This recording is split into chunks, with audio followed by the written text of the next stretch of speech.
हिंदू धर्म के भारतीय सनातन संस्कृति के महान दानवीरों, जिन्होंने दूसरे के उद्धार के लिए सर्वस्व त्याग दिया। हिंदू धर्मनी भारतीय सनातन संस्कृतिना महान दानवीर जेमणे बीजाना उद्धार माटे सर्वस्व बलिदान आप्युं। A great benefactor of the Indian Sanatan culture of Hinduism who sacrifice everything for the salvation of others। नमस्कार दोस्तों, आप सभी लोगों का ये वाणी व्रत चैनल में स्वागत है। दर्शकों, हिंदुओं के धर्म ग्रंथ महाभारत और हिंदू धर्म के भारतीय सनातन संस्कृति में जहाँ जीवन से कई बातों का वर्णन किया गया है, अगर आपको वे दोनों मुद्दे की जानकारी में मज़ा आता है और आपको सनातन धर्म से जुड़ी जानकारी पूर्ण वीडियो देखने में आनंद आता है तो आप एकदम सही जगह पर क्लिक किया है, क्योंकि यह पर आपको धर्म से जुड़ी बहुत रोचक जानकारी मिलती रहेगी। हम बात करेंगे हिंदू धर्म के भारतीय संस्कृति के महान दानवीर, जिन्होंने दूसरे के उद्धार के लिए सर्वस्व त्याग दिया। दोस्तों, हम आशा करते हैं कि आपको इस वीडियो के माध्यम से महान दानवीरों की नीति, धर्म की अच्छी सोच और ईश्वर के प्रति की आस्था को आपके कुछ प्रेरणा मिलेगी और ईश्वर में आपकी आस्था भी अवश्य होगी। दोस्तों, वीडियो के अंत में दर्शकों द्वारा पूछे गए प्रश्नों की समीक्षा दिखाई गई है, जो आपको सामान्य ज्ञान की जानकारी देगी। इस वजह से कृपया वीडियो को अंत तक जरूर देखें। धन्यवाद। भारतीय सनातन संस्कृति। कौन है चार दानवीरों जिन्होंने दूसरे को उद्धार के लिए सर्वस्व त्याग दिया? भारतीय संस्कृति में ईश्वर प्राणी मात्र के जीवन का दाता है। जीवन की रक्षा के लिए आवश्यक अन्न, जल और वायु आदि का भी दान देता है। ईश्वर दिन में सूर्य प्रकाशित कर जगत को जगमग रखता है और जीवन का ऊर्जा प्रदान करता है, तो रात में चंद्रमा का आकाशदीप रोशन करने केवल प्रकाश देता है। अपनी वन्य औषधि को और अमृत से सींचकर जीवनमय बनाता है। ईश्वर यह सब काम निष्काम और निस्वार्थ भाव से करता है, तभी यशस्वी है। शास्त्रों में ईश्वर भी इसलिए महान कहलाया है क्योंकि वह अनंत अखंड दाता है।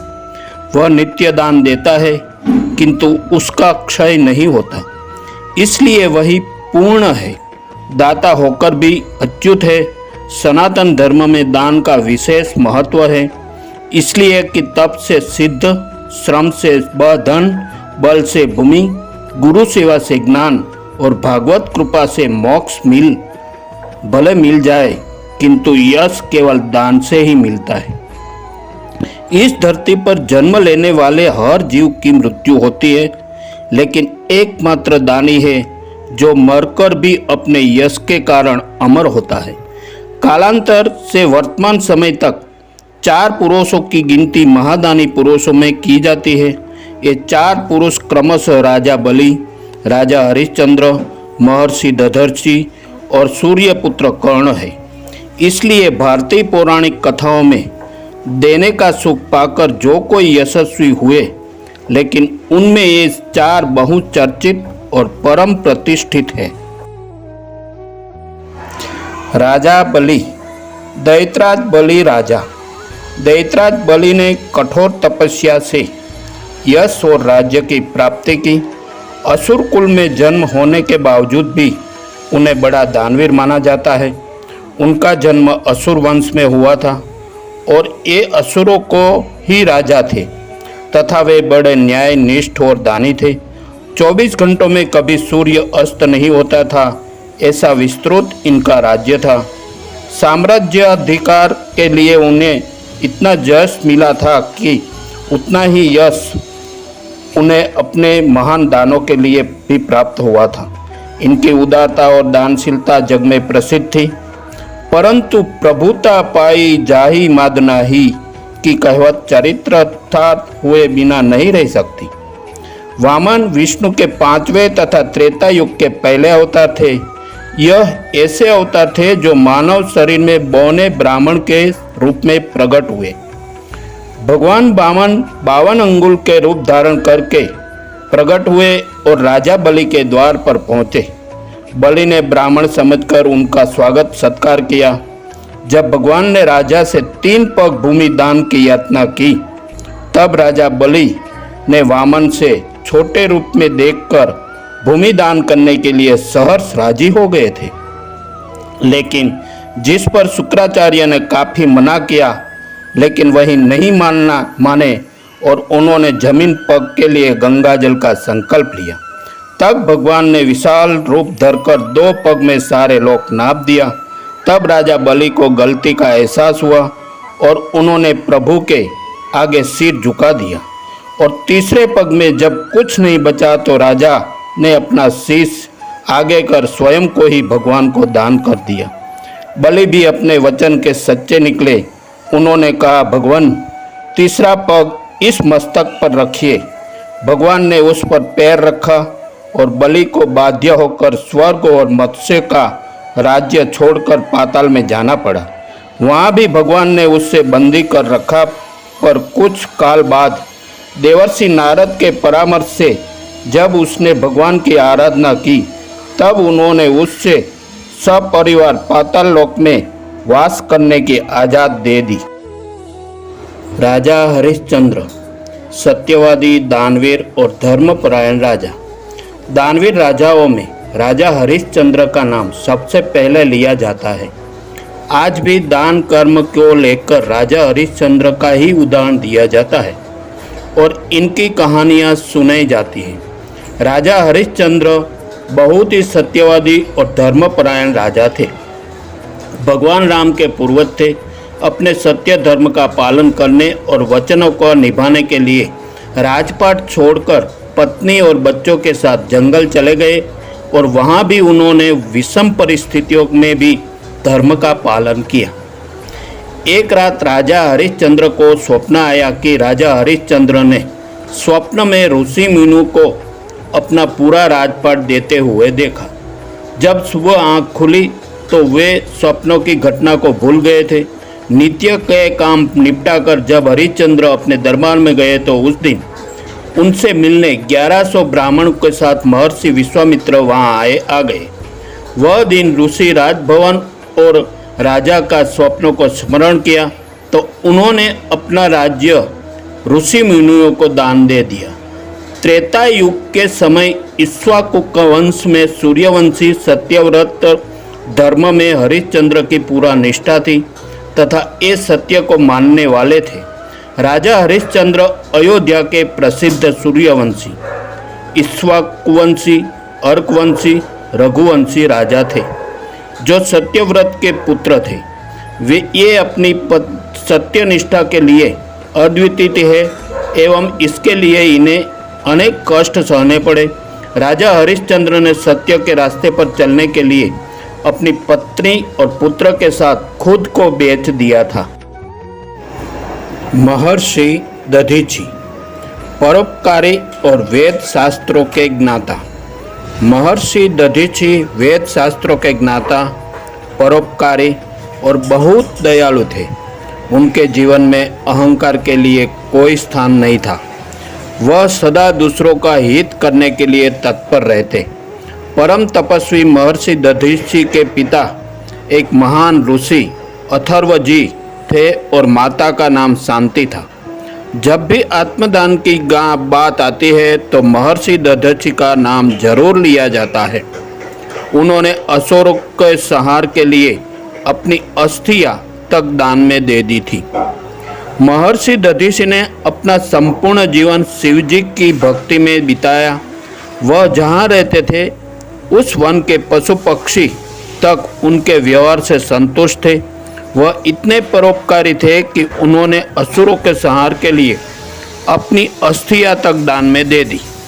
भारतीय इतिहास में कई दानी हुए हैं, किंतु मानव कल्याण के लिए अस्थियों का दान करने वाले एकमात्र महर्षि दधीची ही हुए थे। एक बार इंद्रलोक पर वृत्रासुर नामक राक्षस ने अधिकार कर लिया था तथा देवराज इंद्र सहित सभी देवताओं को इंद्रलोक से निकाल दिया। सभी देवी देवताओं अपनी व्यथा लेकर ब्रह्मा विष्णु महेश के पास गए, लेकिन कोई भी इस समस्या का समाधान न कर सका। काफ़ी सोच विचार कर ब्रह्मा जी ने देवताओं को एक उपाय बताया कि पृथ्वीलोक में दधीची नामक महर्षि रहते हैं। यदि वह अपनी अस्थियों का दान कर दे तो उनसे एक वज्र बनाया जाए। उससे वृत्रासुर मारा जा सकता है, क्योंकि उसे वरदान प्राप्त था कि किसी अस्त्र शस्त्र से उसे नहीं मारा जा सकता। महर्षि दधीची ने अस्थियों में वह तेज है जो भगवान शिव की आराधना से उन्हें प्राप्त हुआ। इसके अतिरिक्त वृत्रासुर को मारने का कोई अन्य उपाय नहीं है। इसलिए महर्षि दधीची ऋषि ने वृत्रासुर को मारने के लिए अपनी अस्थियां दान में दे दी थी। दानवीर कर्ण। महान दानवीर सूर्यपुत्र कर्ण।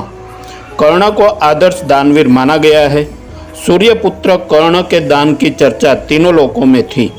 ऐसा कहा जाता है कि महादानी योद्धा और सूर्यपुत्र कर्ण प्रतिदिन सूर्य उपासना के बाद दान दिया करते थे। उस समय बिना किसी हित के कर्ण वचनानुसार दान देते थे। उसकी यश महानता के चलते इंद्र ने विप्र के वेश में कर्ण से कवच और कुंडल का दान मांगा, जिसमें कर्ण के प्राण बचते थे। लेकिन कर्ण में एक क्षण गवाए बिना अपने कवच और कुंडल को दे दिया। हालांकि बाद में इंद्र को कवच कुंडल के बदले कर्ण को अमोघ अस्त्र देना पड़ा। उसकी यश महानता के चलते श्री कृष्ण उन्हें महादानी कहते थे। भगवान श्री कृष्ण कहते हैं कि कर्ण दानी नहीं बल्कि महादानी है।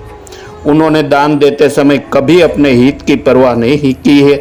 एक बार जब श्री कृष्ण ने अंग प्रदेश के राजा कर्ण से दान मांगा तो सूर्यपुत्र ने उन्हें अपने सोने के दांत तोड़कर भगवान को अर्पित कर दिया था।